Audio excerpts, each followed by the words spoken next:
Hi, I'm Steve Sugarroot, and I'm here with two of my heroes, really. This is Mike Dawes, who won the Best Acoustic Guitar Player of the last 2 years, according to, actually, I don't even know. My mum. Your mum, yes. That was Total Guitar, what was it? Something internet related, which means it must be true. Absolutely, right, yeah. And then this is my good friend, Rick Toone, who I think is truly one of the planet's most creative and innovative guitar builders, really pushing the limits on what's possible in the electric guitar. And I don't know how he does it, but Rick is a great friend, and these two just met for the first time yesterday. So I thought it would be great to take advantage of this moment.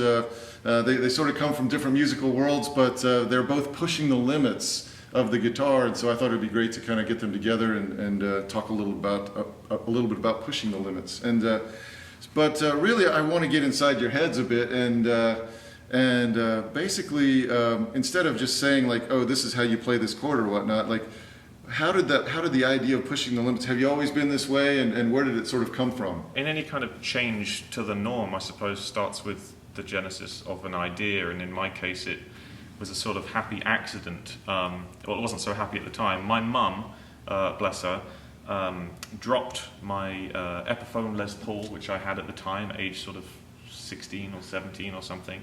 Unfortunately, dropped it on the floor, and the headstock came off, as Les Pauls kind of quite a sensitive headstock area sometimes. And as it was being repaired, I couldn't sort of play guitar. And as a teenager wanting to play guitar, that wasn't really cool.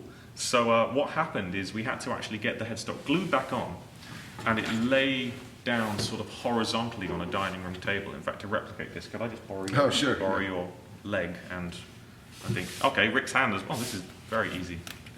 It's a hands-free situation. Thanks, guys. So as the Les Paul was laying down, I began to sort of see the guitar in a different way.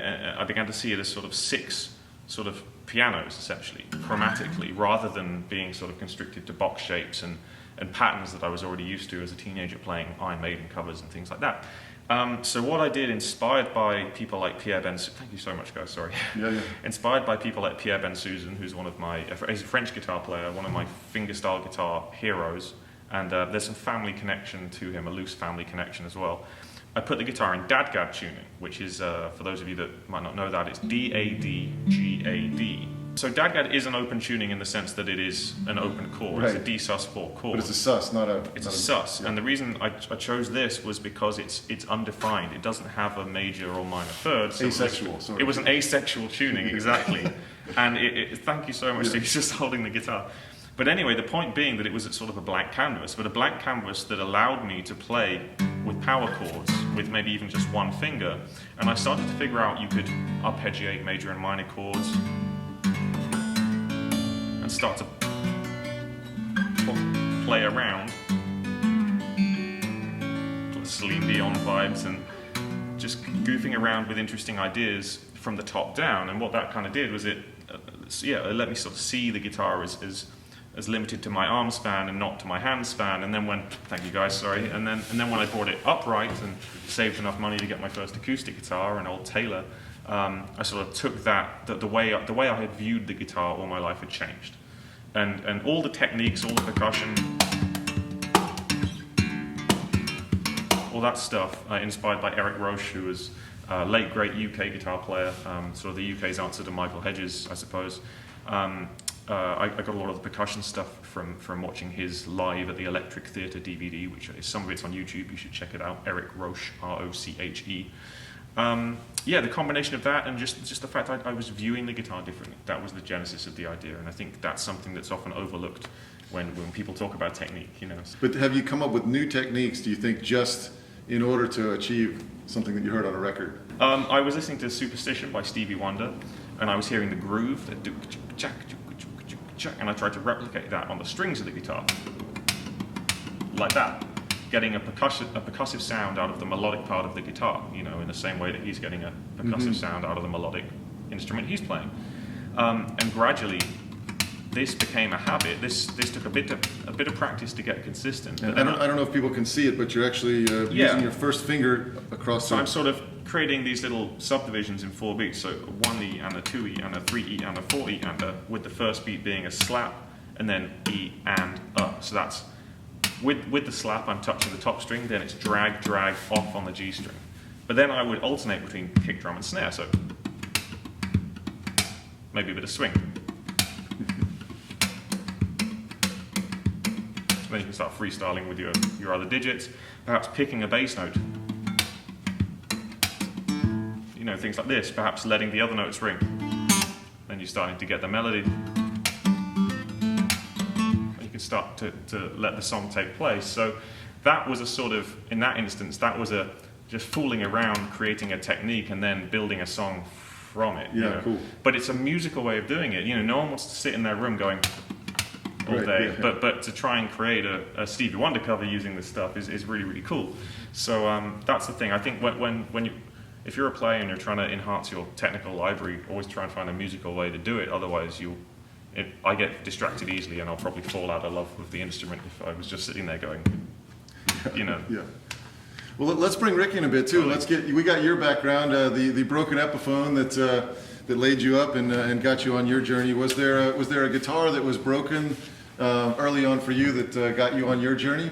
It was like a Les Paul clone when I was in high school, and the thing just tortured me ergonomically and mechanically, and I thought, I think I need to do something different, hopefully better, and so that's where it began. Then I fell in love with the Steinberger. I went to the music store, this music store, and they had one of the first earliest Steinbergers there, and I saw that and I thought, damn, it's completely different and really beautiful. And what was your first guitar? What did you build? What inspired you to? Did you go with a Les Paul shape, but different, or a Strat type shape, or a? Well, I loved Alex Lifeson's playing, so I built a copy of an ES335, but solid body. But it was that shape because I love that early mid-rush stuff. So, yeah. But in the first guitars that I met you, it was probably 8 years ago now. And the first guitars that I played with you, the 335 has the bridge pretty far forward, kind of like an SG, where you feel like it's way out there. There's a lot of wood behind the bridge. And the first guitars of yours that I played, the bridge was much further back. So did a change happen in your head where like, well, this just makes more sense somehow? Or 20 years.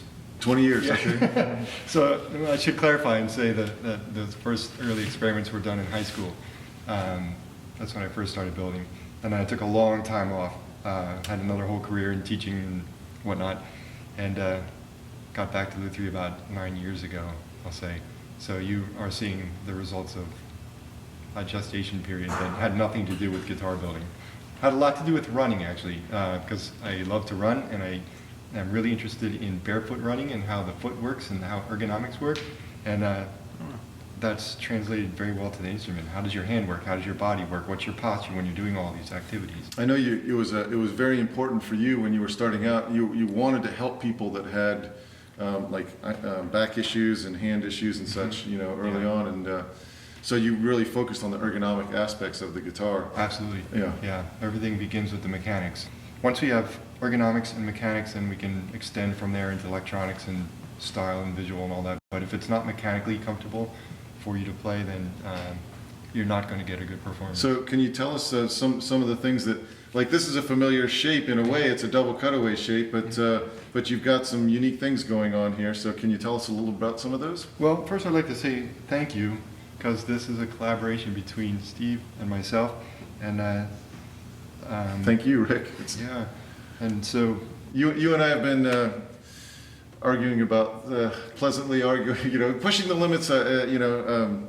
Thank you for allowing me to give constructive criticism and try and make things better every day. yeah, no, we're well beyond constructive criticism. We're onto this is a true collaboration, and It's a mighty guitar.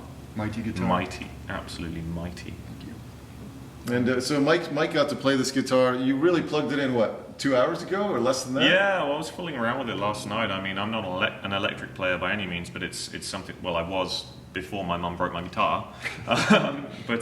Yeah, this is a very inspiring instrument. The neck's very interesting as well. Very ergonomic neck, which looks very striking. Is this roasted Yes. maple? Yes, Yeah. we cooked it in the oven for a while. Yeah, and but it's got a very interesting shape. Kind of fits around the hand nicely. It's very sort of angular thing going on, but it feels very natural. Very natural. And you really lock in when playing it, and it's yeah, very striking. And the pickup select is very cool. Mm-hmm. This is something I hadn't seen before. The 10-way switch. Oh yeah, 10-way. Yeah, so this neck segues into a neck joint that's actually quite strong, and I don't know if you can see it, but it's a big stainless steel plate there that bolts on. All the fasteners are stainless because it stands up to corrosion and sweat better. But it's recessed so it doesn't rub up against you. And basically, let's call it a Strat-ish shape, but it's offset. You'll notice it's like a dancing Strat, and that allows it to sit at an angle, which is comfortable if it's your rib cage. They got the cutaways and these contours. And one thing that I found with Rick is that he obsesses over the tiniest details, and but one of them that I forget the details on is the bridge. You know, and I know it's a passion of yours. So can you tell us a little bit about the bridge? And did you have a patent on this, or is yes, this? This is a patented bridge, and basically the concept is similar to a violin. I was thinking about violins, and a violin has very direct string transfer down to the soundboard. And this is basically a violin bridge that is adjustable up and down at the end of an arm that moves back and forth. And this is directly coupled with the top. So the vibration from the string goes down here, catches that, it goes directly down into the top. There's nothing like it on the market because it's patented. And you can hear the difference in the string-to-string separation. It's quite stunning. So I know, Mike, you were playing this a bit, and I know you were excited about it.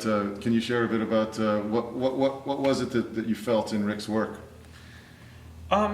Consistency, first of all, because there were a few guitars I was able to play, and you've got a bunch. The one you were playing last night was quite a stunner as well with the Rick's other guitar. Yeah. Absolutely, and just the devil's in the detail with this stuff. And you know, I play a lot of Luthier built guitars. You know, I'm playing a Luthier built guitar right now by my friend Andreas Kuntz over in Germany. This is my sort of signature acoustic guitar, and the details really do matter, and you really can tell instantly. I mean, just visually, without even playing, the difference between a kind of factory produced kind of thing and a Luthier built guitar in the details. But not all Luthier built guitars are cut from the same cloth, and this consistency and quality. This is very striking as well, the carbon fiber situation. But this pickup selector is something I hadn't seen before. So it's a standard kind of 5-way blade, but when you push it down, it accesses a whole different splits, I presume. So you have single coil and humbucker. Is that how it works? Essentially, Yep. yeah.